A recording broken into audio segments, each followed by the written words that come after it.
Yo, what's going down, film fans? Your homie Jay Greene back right now with another review, and today we're going to be talking about Sister Act 3, Demons Abroad. Now, for those of y'all out there who have no idea what this scary thriller is all about, this movie is following Sister Mary Roberts on her quest to become a demon detective. Now, once the Catholic Church takes notice that priests, nuns, and even altar boys are committing suicide and being killed at an alarming rate, it's at this point that Sister Mary Roberts meets up with one of the head fathers in charge of the Catholic Church's homicide division.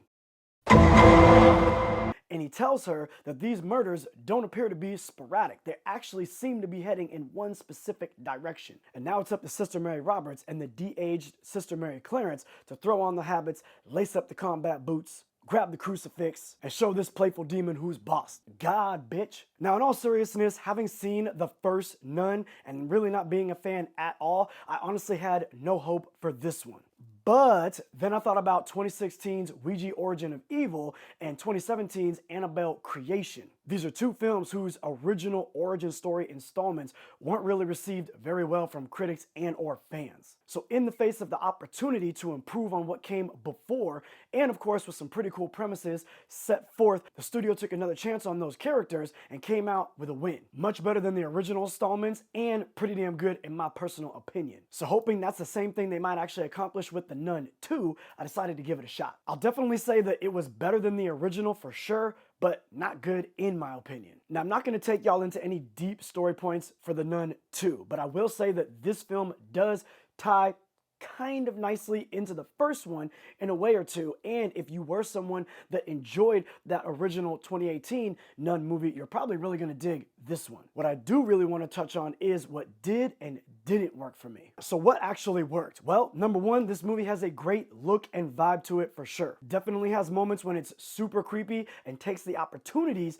to be a little in your face and bloody. The opening to this movie I thought was great. It really creeped me out and had me pumped for what was to come. There's some really awesome classic horror film character moments. We're talking about possessions, the makeup, the blood, people getting chased, stuff like this. Those things really worked for me. What didn't work for me was that the narrative throughout the film surrounding those dope elements that I just listed was hella weak, especially once you understand why this demon nun, if you will, is going around killing folks. Let me break it down like this. This movie is called The Nun, and this movie is telling us that the nun is after a specific thing. Okay, cool. I'm on board. But then throughout the film, there are other entities or monsters after the good guys instead of the nun. The nun is actually far too often designated to a classic horror movie jump scare trope. She's mostly lurking in the shadow, making creepy noises, and then smiling with a fucked up grill that is clearly caused by a lack of flossing and gingivitis. And when the nun finally has the opportunity to get that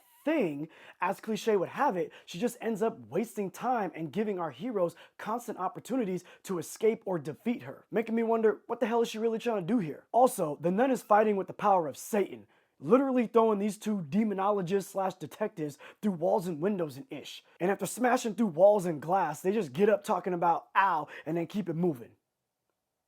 Look, if your name is Sarah Connor, Ellen Ripley, or Charlize Theron from Atomic Blonde, I'm gonna let that ish fly. But these two chicks right here and this film have definitely not earned the suspension of disbelief. Another thing that really didn't work for me was that there are times when these demonic entities in this film are in a great position to really do some demonic-ish, and they don't.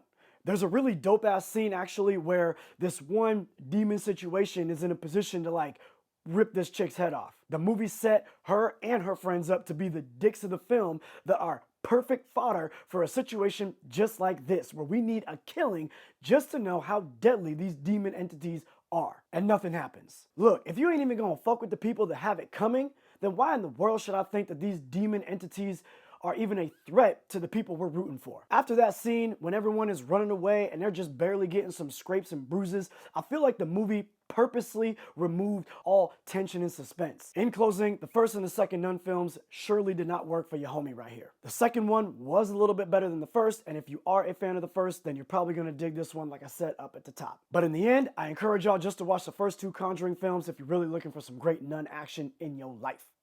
Your homie, Jay Greene, I'm out.